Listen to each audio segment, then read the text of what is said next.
Boa noite para quem é de boa noite, bom dia para quem é de bom dia. Vamos para a carta 2. Deixe seu curtir, tá certo? Se você gosta desse conteúdo. Tem amigos que estão aprendendo a jogar baralho? Já compartilha. E vamos pro vídeo.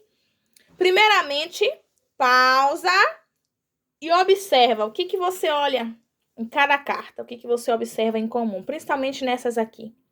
Quais são os elementos que chamam a sua atenção? Pausou? Pensou aí, você pode anotar se você quiser, ou só verificar mesmo pensando, né? Primeiro você vê o número 2, né? Notícias breves. Aqui nessas duas versões, né? É branco. Nessas duas aqui é preto, mas você vê que é o preto, mas tem como se fosse uma folha, né? Essa parte aqui de cima, um cinza como se fosse uma folha. Como se fosse uma folha em branco, né? E um lápis. O lápis é o elemento principal dessa carta. O que significam esses elementos? O número 2 é o número do equilíbrio, da dualidade, da harmonia, da paz, da diplomacia, dos acordos, mas também da polaridade, feminino e masculino, positivo e negativo, yin e yang. É um número que remete ao equilíbrio, a uma realidade dual, a busca de harmonia, a busca de concordância, a busca de paz e de diálogo. Ele está ligado diretamente à diplomacia e à ideia de chegar a um acordo. O que esse fundo aqui, como se fosse um papel, quer dizer? É uma página em branco, cheia de possibilidades, cheia de novos começos, não é mesmo? E o lápis? Primeiro, vamos prestar atenção na estrutura do lápis. O lápis, assim, ó, como esse aqui, ele é um bastão, normalmente de madeira, com uma ponta de grafite, que o grafite é um elemento mineral. E Eita! Arranquei aqui sem querer. Mas o que o lápis representa? Um elemento de poder, concentração. Tudo que tem ponta, você consegue concentrar e direcionar uma energia dentro da magia com objetos que têm ponta. Então, o lápis, ele representa, primeiro, um objeto de poder magístico. Também representa criatividade. Existem lápis de cor, várias variedades, né, de lápis de escrever. Não é verdade? E você consegue desenhar e escrever qualquer coisa com um lápis. Então, ele também representa a criatividade. Qual o significado em geral dessa carta? Primeiro, é uma carta neutra. E é uma carta cujo tema principal é a questão da comunicação, trabalho e estudos. O tema principal é trabalho e estudos, mas ela também responde para amor, ela também responde para espiritualidade, ela responde para várias outras áreas da nossa vida. É uma carta que fala sobre planejamentos, sobre assinaturas, documentos, escrever algo, estudos, mensagens que vão chegar logo, coisas que vão acontecer em breve, novidades, informações, coisas que vão acontecer em breve, que vão acontecer logo. Fala sobre você escrever algo, comunicar algo, colocar algo em circulação, sobre você divulgar algo. Pode falar de uma psicografia, sobre um professor, um escritor, um secretário, alguém que tem conhecimento. No amor, indica um relacionamento harmonioso, sem grandes emoções, até mesmo um relacionamento que caiu na rotina, mas no qual há uma boa comunicação, harmonia, uma boa troca. Uma pessoa, alguém que se comunica bem, uma pessoa que escreve bem, uma pessoa mais culta, uma pessoa mais estudiosa, uma pessoa inteligente, ou alguém que trabalha num escritório, ou um professor, um escritor. Como um obstáculo, é um relacionamento com problemas de comunicação, oscilações constantes, em desarmonia, em que ambos nunca chegam a um consenso. Tá sempre brigando, sempre não chega a um consenso. Se és para um ex, ele vai te procurar em breve para conversar e vocês vão chegar a um acordo. Vão fazer as pazes de alguma forma, seja voltando ou mesmo não voltando, mas fazendo as pazes. Para o solteiro, tende a encontrar alguém logo, não vai demorar. Mas precisa, né, mostrar-se disponível. Talvez se inscrever, né, num site de relacionamentos, não é verdade? Se divulgar, mostrar sua disponibilidade, não é mesmo? E o conselho é, em um relacionamento, buscar chegar a um consenso, buscar ter harmonia, equilíbrio. Ambas as partes precisam ceder, aprender a se comunicar de forma adequada e para o solteiro também. Saber se comunicar de forma adequada para que consiga, né, chegar a um relacionamento. Finanças. Indica um momento de muitos projetos, movimento financeiro, dinheiro chegando rápido. Mas como obstáculo, fala que a pessoa não está anunciando o seu trabalho, que as pessoas não conhecem o trabalho dela, ou que ela não está se comunicando bem com o patrão ou com os clientes, alguma falha de comunicação está acontecendo, ou até mesmo falta de comunicação. E o conselho? Estude.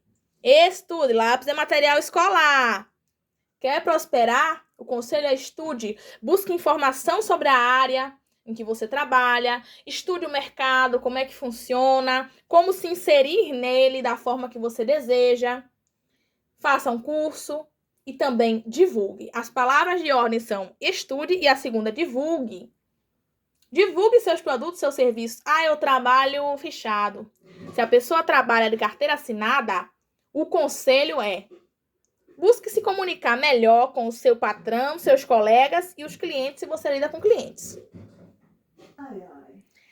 Agora, para o profissional, né? Coloque seus planos, metas e objetivos no papel.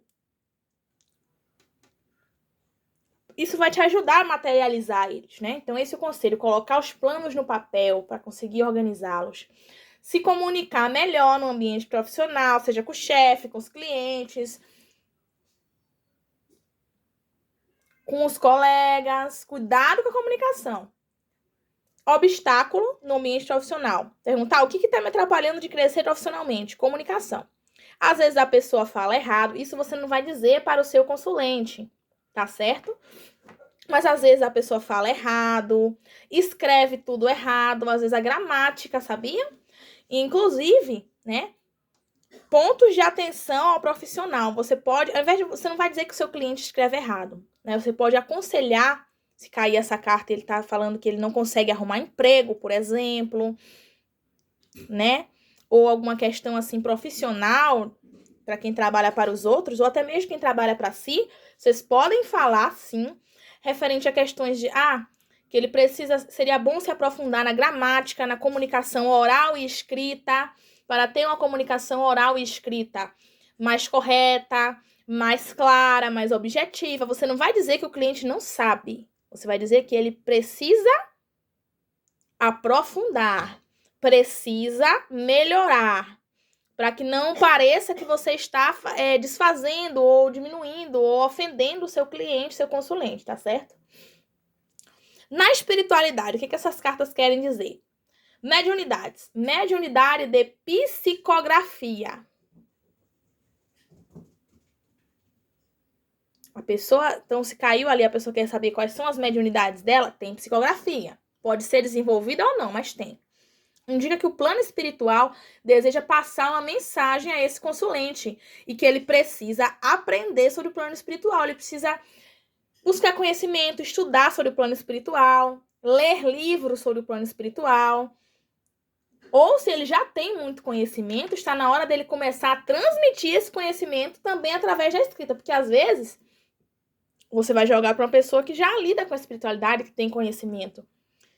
Precisa aprender, sim, mas também precisa transmitir o que sabe, né? Tudo depende do contexto, de com quem você está falando. É bom até deixar claro para o consulente que o tarô não é um adivinho. Ele é uma ferramenta de autoconhecimento, uma ferramenta divinatória, uma ferramenta de se ter não só previsões, como direcionamentos. Então, não tem nenhum problema ele contar um pouquinho, né, da relação dele com a espiritualidade, por exemplo, antes de fazer uma consulta da espiritualidade. Isso ajuda O tarô não tem que adivinhar tudo, e nem você, que é cartomante, não tem que adivinhar. Não é adivinho.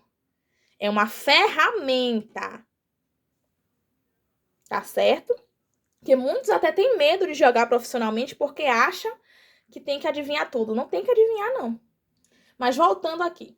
Se perguntar qual é o obstáculo na espiritualidade, falta de conhecimento, às vezes falta de conhecimento. Em alguns casos vai se aplicar, em outros não. Falta de concentração. Às vezes a pessoa... Lembra que eu falei para vocês que o lápis, assim como a caneta, tem a ponta que é para concentrar e direcionar uma energia? Às vezes a pessoa tá num desenvolvimento espiritual e mediúnico, não se concentra, não consegue canalizar a energia dela. Às vezes ela não compreende as mensagens do plano espiritual ou não transmite corretamente a mensagem ao plano espiritual. Vai fazer um pedido, uma oração, uma magia e não consegue transmitir corretamente a mensagem que ela quer passar, o que ela realmente quer, o seu pedido ao universo. Ou às vezes ela vibra uma energia, ela pede uma coisa e vibra numa energia oposta ao que ela pediu. Então tem essa questão da comunicação com o universo, né? E qual o conselho? Aprender a se comunicar com o universo, entender a linguagem do universo, entender a linguagem da espiritualidade, buscar conhecimento a respeito da espiritualidade e, se já tem bastante conhecimento, começar a transmitir. Não é pra gente guardar o que a gente sabe pra gente apenas. Muitas vezes a nossa caridade não vai ser num terreiro incorporado e nem fazendo o seu trabalho de graça, mas às vezes ajudando outros a aprender. Tá certo? E sobre questão também, concentração. É um conselho também de falar para ter concentração. Nunca se esqueçam, quando cair essa carta do lápis, ela tem que aprender a se concentrar e direcionar as energias. Porque às vezes são tantas informações rápidas ao mesmo tempo que a pessoa não consegue falar, não, é isso aqui, ou é aquilo, é esse, entendeu? Tem que direcionar e se concentrar. Também é um conselho para a pessoa, às vezes, se focar numa coisa só. Um conselho mais geral, né? Pode ser da pessoa se focar numa coisa só. Uma pessoa que precisa aprender a se focar em uma coisa só. Tá certo? Ervas. Calêndula, girassol, alecrim, erva doce, gengibre, ginseng, samambaia, oriri, cipó prata, cipó caboclo, sálvia branca, hortelã, aroeira, manjericão e orégano. Algumas ervas que têm essa energia, né? Cristais, calcita ótica, pedra da concentração, labradorita, cianita azul, o quartzo roxo, lápis lazuli, que é a pedra da comunicação, tanto oral quanto escrita, larimar. E qual seria a prática mágica indicada? Escrita terapêutica, escrever o que lhe faz mal e queimar, por exemplo, escrever o que deseja transmutar e enterrar, por exemplo, escrever o que deseja materializar e realizar, e aí utilizar essa escrita mentalizando em alguma magia. Então, escritas terapêuticas, escrita de materialização, escrita para transmutação. A escrita é uma ferramenta poderosa, porque nunca se esqueça, quando você pegar um lápis e uma caneta em suas mãos, você está com um objeto, principalmente o lápis, porque ele é de madeira, né? Mas eu tô com a caneta na mão agora. É um objeto que tem ponta. Você consegue direcionar e concentrar. Então, quando você está escrevendo, mentalizando algo, você está materializando aquela energia, porque você está concentrando aquela energia e canalizando ela para o papel. Isso é magia. E por isso que a escrita continua sendo tão importante dentro da espiritualidade, a escrita à mão. Tão importante dentro da espiritualidade, entendem? Mesmo nós tendo várias tecnologias à nossa disposição. Espero ter auxiliado. Qualquer dúvida, deixa nos comentários. Se gostou, manda para aquele seu amigo, aquela sua amiga que está aprendendo. Já salva aí numa playlist. Guarda o vídeo para você ver. E aqui está, essa foi a carta 2. Querem ver as próximas cartas? Se inscreva no canal, deixe seu like, deixe seu comentário. Boa noite para quem é de boa noite, bom dia para quem é de bom dia.